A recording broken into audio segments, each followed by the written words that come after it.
다행히도 개헌 시도가 일단은 오늘 중단되었습니다. 국민의힘이 단체로 본회의장에 들어가지 않고 버텼기 때문에 일단은 투표 불성립이 되었죠. 근데 일단 민주당은 5월 8일, 5월 9일, 5월 10일 계속해서 밀어붙일 겁니다. 6월 3일 전국적으로 국민투표를 하기 위해서는 5월 10일까지는 국회에서 통과를 시켜야 됩니다. 국회에서 통과되고 난 다음에 30일 뒤 바로 그 직전 수요일에 국민투표를 하도록 지금 법이 돼 있기 때문에 5월 10일까지 얘네들이 미친 듯이 공격을 할 것이다. 그래서 일단은 막았지만 한 가지 불안한 것은 이게 윤석열 대통령 탄핵들은 비슷합니다. 전체 재력수가 286석 3분의 2가 충족이 되어야 되기 때문에 의결 종족수가 191명의 국회의원이 개헌에 찬성을 하면은 통과가 되는 것인데 국힘에서 12표의 이탈표가 나면 안 돼요. 그런데 앞으로 5월 12일까지 12명이 이탈할 것이냐, 물론 안 돼야 되지만은 우리가 윤석열 대통령 때도 12명의 이탈표가 나왔다라는 거. 그래서 안심하면 안 되고 조경태, 김용태, 한지아 이런 것들이 한번 하겠다 얘기를 했기 때문에 그래서 끝까지 긴장 놓치지 말고 싸워야 된다. 한동훈 때도 보십시오. 뭐 약점이 잡혔거나 정치력 거래가 있었거나 그런 게 굉장히 의심이 되는 자들이 넘어가가지고 윤석열 대통령 탄핵을 시켰던 거 아닙니까? 그래서 우리도 지금 끝까지 버티고 싸워야 된다. 그래서 이번 이 개헌의 내용이 얼마나 심각한지, 그리고 이 개헌의 내용을 넓게 한반도라는 차원에서 역사적 관점에서 좀 해석할 필요가 있다라는 거. 그다음에 지금 이재명이랑 민주당이 왜 이렇게 개헌하려고 할까요? 그 안에 들어가 있는 5.18이니 부마항쟁이니 그런 것 때문에 그런 걸까요? 그런 역사적 좌파 세뇌 이런 것들은 계속해서 해왔던 거지만은 기본적으로 이번에 개헌에 이렇게 목을 매는 이유는 이재명의 연임이 걸렸기 때문입니다. 죄지연자가 피할 수 있는 곳은 연임밖에 없기 때문에 밀어붙이는 것이다. 하지만 이자의 개헌을 우리가 무조건 막아야 대한민국을 살린다. 그래서 우리가 전체적인 관점에서 이 개헌 시도 사태를 보고 우리가 끝까지 막아내자, 이런 말씀 드립니다.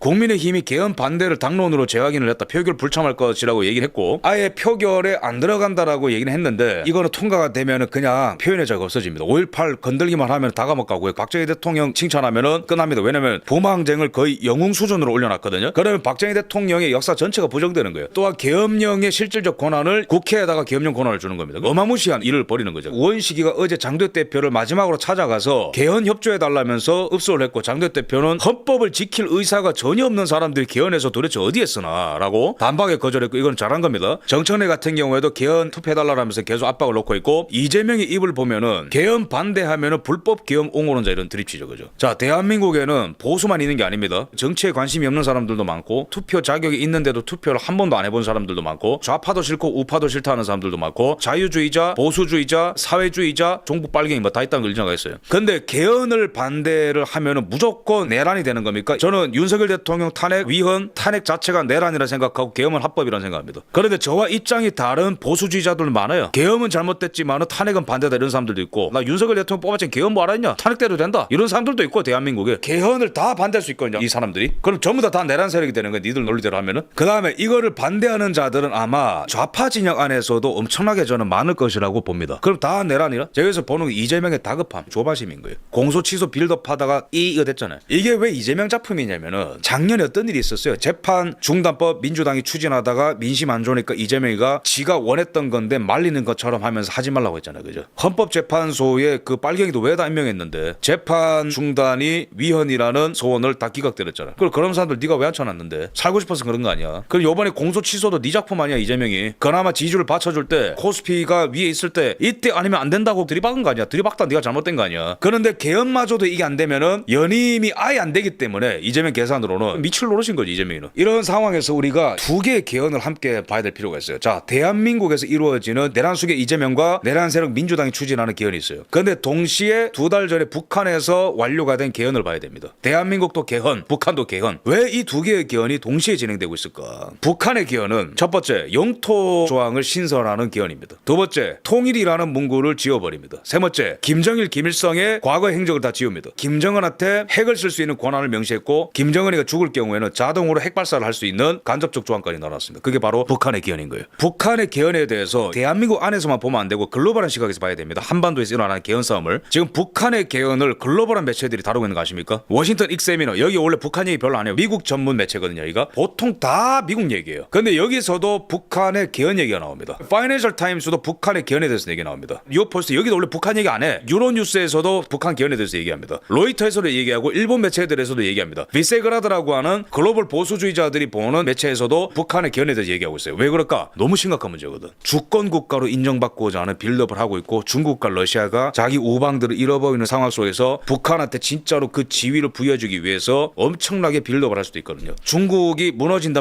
하지만 아직은 중국 편인 국가들도 만만치가 않습니다. 이 자들이 연합을 해서 인도라든지 뭐 브라질이라든지 동유럽 국가라든지 이슬람 국가들 다 때려 모아서 북한을 앞으로 공식적인 핵보유 국가로 인정한다. 그러면은 미국도 북한을 상대하는 게 상당히 성가셔져요. 게다가 러우 전쟁 이후로 북한이 굉장히 심각하게 위협적인 존재가 되었고 글로벌 세계에서 굉장히 지분을 많이 차지하게 됐거든요. 그다음에 이란의 지원을 받는 대리군들한테 다 무기를 준 것이 북한이기 때문에 이 북한의 급부상이 굉장히 중요하고 게다가 대한민국의 주권자들인 국민들만이라도 들고 일어나서 헌법 3조에 따르면은 북한은 우리 영토이기 때문에 쟤들이 뭐라 하든 간에 다 불법적 행위다라고 규정만 찍어줘도 국제 여론 싸움에서 유리하거든요. 근데 정동영이랑 이재명이 지금 뭘 해주고 있어요? 저거 인정해주고 있잖아요. 지금 두 국가론을. 그래서 이게 상당히 심각한 이슈가 된다는 겁니다. 보통 한반도에서는 북한이든 대한민국이든 어떤 상황에서 개헌을 하냐면은 지정학적인 위기 가운데에서 외부적인 위기에 흔들릴 때에 김일성이가 주체 사상을 헌법에 넣고요. 박정희 대통령과 전두환 대통령이 개헌을 하고 이승만 대통령도 개헌하고 그런 거예요. 이승만, 박정희, 전두환 대통령의 개헌은 당시 시대적 배경을 보면은 충분히 우리가 이해할 수 있는 부분들이 많습니다. 그러나 김일성의 주체 사상, 김정은의 한반도 두 국가론, 이재명의 연임을 위한 개헌 이 모든 거에 공통점이 있다라면은 내 죄로부터 도망가기 위해서 연임론을 띄운다라는 거예요. 대만 같은 경우에도 국제사회에서 주권 국가로 인정받기 위해서 굉장히 열심히 뛰고 있습니다. 그래서 중국은 북한을 주권 국가로 만들고 싶어 하는 거고 미국은 대만을 주권 국가로 만들고 싶어 하는 겁니다. 이 엄청난 싸움이 벌어지는 거다. 대한민국의 개헌은 이승만 대통령 때 1차 개헌이 있었어요. 48년에 헌법이 만들어지고 근본적인 한계가 뭐냐면은 사회주의적 요소가 있다라는 거예요. 두 번째로는 간접 대통령 선거. 이 굉장히 위험합니다. 귀족 같은 토지 소유주들이 타락한 정치인들이 야합을 해서 대통령을 뽑고 탄핵시키는 그런 어떤 근본적인 허약한 제도가 있었다라는 겁니다. 6.25 전쟁을 하는데 이 국회의원 것들이 말이죠. 52년에 이승만 대통령을 끌어내려 했던 거예요. 미국이랑 손을 잡고. 이승만 대통령은 한미상호방위 조약을 맺기 전까지는 미국 못 나간다. 무조건 한미상호방위 조약 맺고 미국도 남아라. 그러지 않으면 계속해서 전쟁 재개가 된다. 그런데 저 국회의원 것들은 어차피 간접 선거이기 때문에 선거를 하면은 자기들이 또 대통령을 만들 수 있다 생각하고 미국이랑 함께 이승만 대통령을 제낄 수 있다 본 거죠. 그래서 이승만 대통령이 강력하게 추진해서 대통령 직선제를 도입을 시킨 겁니다. 이것 때문에 우리가 지금 대통령 직선제를 하는 거예요. 당시 시대적 상황을 봤을 때에 무조건적으로 필요했었던 것이 바로 대통령 직선제다. 강력하게 국민들의 지지를 받는 대통령이 국가에 대한 책임을 갖고 전쟁을 끝까지 수행해 나갈 수 있는 그런 어떤 내용으로 개헌을 했다. 2차 개헌 같은 경우에는 초대 대통령 연임 제한 철폐로 계속해서 쟤네들이 포장을 하는데 4.4.5입이라고 하는 거죠. 초대 대통령의 연임을 철폐하기 위해서 한 것이라고 하는데 아니에요 그거. 54년에 당시 분위기가 뭐냐면은 제가 4.4.5입에 대해서 여러 번 강의했는데 당시 상호 방위 조약을 맺었지만은 미국에서 어떤 논의가 있었냐면은 일본을 키워주고 대한민국에 있는 미국의 지원을 줄인다라고 하는 그다음에 북한에 대한 제재를 좀 풀어준다라고 하는 그런 논의가 있었다는 거예요. 그래서 한미 상호 방위 조약을 맺었지만은 이대로 가면 또 불안하다. 그래서 한국의 외교 조약을 바꾸는 데 있어서는 대통령이 국민들의 동의를 받아야 된다는 조약을 넣은 게 바로 4.4.5 결의입니다. 함부로 못 바꾸도록. 함부로 외교 조약 못 바꾸도록. 나라가 일본에 넘어가지 않도록. 그다음에 또 사회주의 조약이 있었다 말씀드렸죠. 초대 헌법에 있었는데 54년에 강력하게 추진해가지고 뺀 겁니다. 정부가 기업들을 관리한다라고 하는 그 내용이 여기서 빠진 겁니다. 그래서 미국 투자 받은 거예요. 미국이 사회주의 국가한테 돈 줍니까? 그래서 이 54년의 개헌은 위법이냐 아니냐 거기에 대해서 아직도 시비가 있지만은 비본질적인 걸로 무시할 수 없는 거란 말이야. 빨갱이들 막 들고 일어나고 여전히 안에 공산주의자들이 많아요. 이런 상황에서 이승만 대통령을 제끼고 난 다음에 누가 강력한 반공 지도자가 있었습니까? 6.25 전쟁을 이끌고 왔었던 이승만 대통령이 한 번 더 하는 것이 좋다라는 게 당시에 국민들의 바람이었어요. 우리나라 개헌 역사를 보면은 좋은 것도 있고 이상한 것도 있고 그래요. 보면은 3차 개헌 내각 책임제 이승만 대통령 하야하고 난 다음에 민주당이 당시에 만든 건데 말아먹었죠 그죠? 권력이 이원화돼가지고 대통령 총리가 서로 싸우다가 나라 망할 뻔했고 그때 이제 박정희 대통령이 5.16을 한 겁니다. 그 다음에 4차 개헌을 했는데 이때는 3.15 부정선거 관련자를 처벌할 수 있는 조항을 넣은 거예요. 이거는 뭐 좋은 거죠 그죠? 그 다음에 5차 개헌안은 박정희 대통령이 이제 5.16을 하고 난 다음에 대통령 직선제로 다시 복귀를 하는 그 다음에 전두환 대통령 때는 8차 개헌 9차 개헌이 있는데 기본적으로 우리나라의 개헌의 역사는 권력 구조와 다 관련이 있어요. 이승만 박정희 전두환 대통령의 권력 구조 변형의 내용을 담고 있는 개헌은 좌파들이 계속해서 독재를 위한 거로 비판하지만은 사실상 제도와 국가가 붕괴될 때마다 강력한 리더십이 요구가 됐고 그거를 충분히 반영하는 개헌안이었다고 좀 말씀드리는 거예요. 근데 이재명의 개헌은 아무런 상관이 없어요. 지금 나라 위기랑 5.18 말하는 거 때려잡는 게 뭔 상관이죠 국가 위기는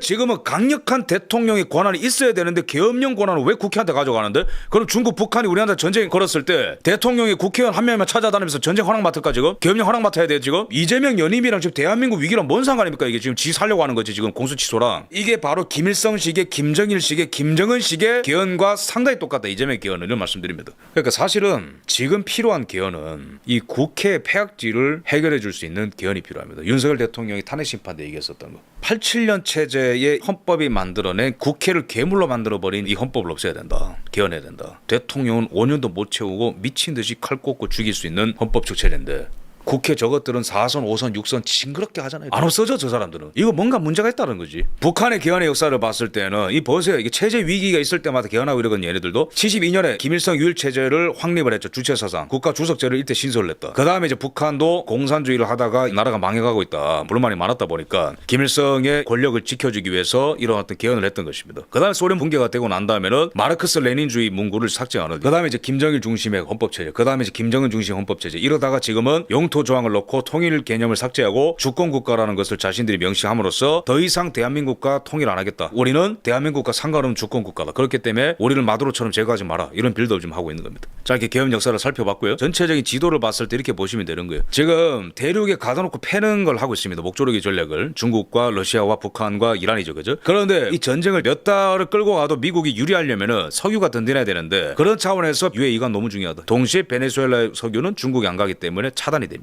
미국이 이기고 중국이 나락가는 거예요. 그 다음에 이스라엘 확실하게 미국 편이죠. 우크라이나 지금 대만이랑 연결되고 있습니다. 우크라이나에 들어오는 제품들을 대만 걸로 다 교체하고 있다. 대만은 전 세계로 다니면서 주권국가로 인정받기 위해서 활동할 겁니다. 미국이 도와주고. 일본도 대만에 무기 지원을 할 것으로 보입니다. 필리핀과 미국과 일본과 대만이 군사훈련할 것으로 보입니다. 이미 미국과 필리핀과 일본은 발리타칸 훈련하고 있죠. 그죠? 호주도 당연히 여기 들어옵니다. 일본은 호주에 최근에 군함 수출을 성공시켰습니다. 그럼 지금 여기만 남았네. 그럼 누구 편에 붙는지는 다 답이 나온 거 아니에요? 그럼 지금 여기서 중국과 러시아 할 수 있는 게 뭐죠? 미사일 도발하는 거? 시간 문제라는 거예요. 쿠바까지 무너지게 되면 중국과 러시아가 돌발 사태 때 미국의 남부를 공격할 수 있는 마지막 수단이 없어지게 됩니다. 또 하나 중요한 데가 브라질이죠. 10월달에 대선. 볼소나로 아들이 룰라를 이기게 되면은 히토류랑 석유 다 가져옵니다. 이렇게 지금 시대가 흘러가고 있다는 거예요. 그래서 트럼프 대통령이 물어보는 거예요. 이재명, 너 중국이야 미국이야? 빨리 대답해. 독일? 중국이라 대답했지. 너 관세 25%. 주동비군 다 뺀다. 짜이밍, 너 차이나야 미국이야? 빨리 대답해. 그래서 앞으로 미국이 중국을 어떻게 압박할 것인가 아마 아주 센 단어들을 쏟아낼 겁니다. 스캇 베세트가 며칠 전에 박스뉴스 나와가지고 이란은 테러 스폰서 국가다. 근데 그 테러 스폰서 국가에 자금을 대는 게 중국이다. 금융 제재를 할 수 있는 근거가 됩니다. 그럼 5월 중순에 바로 다음 주입니다. 트럼프 대통령이 중국에 간다. 그럼 뭘 요구할까요? 대만의 독립까지는 아니더라도 대만 침공 안 한다고 약속해라. 대만은 주권 국가에 준하는 국가라는 걸 인정해라. 사실상 시진핑한테 항복 선언을 받으러 가는 것입니다. 또 하나 중요한 게 마르코 루비오가 뭘 얘기했죠? 강제 장기 적출 등 인권 문제 정면 거론할 것이다. 미국이 한 나라를 끝장낼 때 인권과 도덕을 얘기하거든요. 엄청난 흐름입니다. 정말 엄청난 흐름이고 그러면은 미국이 혼자 싸우는 게 아닙니다. 동맹국 많습니다. 뉴질랜드, 호주, 필리핀, 대만, 일본 많죠. 그죠? 이런 와중에 중국 경제가 너무너무 안 좋아요. 호르무즈 운항 차질, 그다음에 대체 조달 확대, 러시아, 브라질 산을 늘렸지만 여전히 물량은 부족하다. 원료비 상승, 공장 원가 압박, 생산자 물가 41개월 만에 상승 전환으로 돌아갔다. 즉 소비자가 쓸 수 있는 상품의 가격이 계속해서 상승된다는 겁니다. 내수 부진, 비싸니까 안 사죠. 생산도 안 돼, 소비도 안 돼, 물가 올라, 유가 올라, 수출도 안 돼, 수입도 어려워. 총체적 난국으로 들어간다는 거예요. 중국이. 내수가 망가지니까 수출의 총량은 줄어들지만은 수출 의존 심화 이런 식으로 흘러간다는 겁니다. 중국이 먹고 살 수 있는 게 점점 줄어들어요. 남은 거는 떨이를 파는 거야. 근데 중국산 비아디 떨이를 안 사기 위해서 미국을 비롯해서 서방 국가들은 막 100% 관세를 때리는데 우리나라는 이거를 하려고 하다가 민주당의 이소영 의원이 안 한다 했죠. 그죠? 미쳤냐고 지금 이게.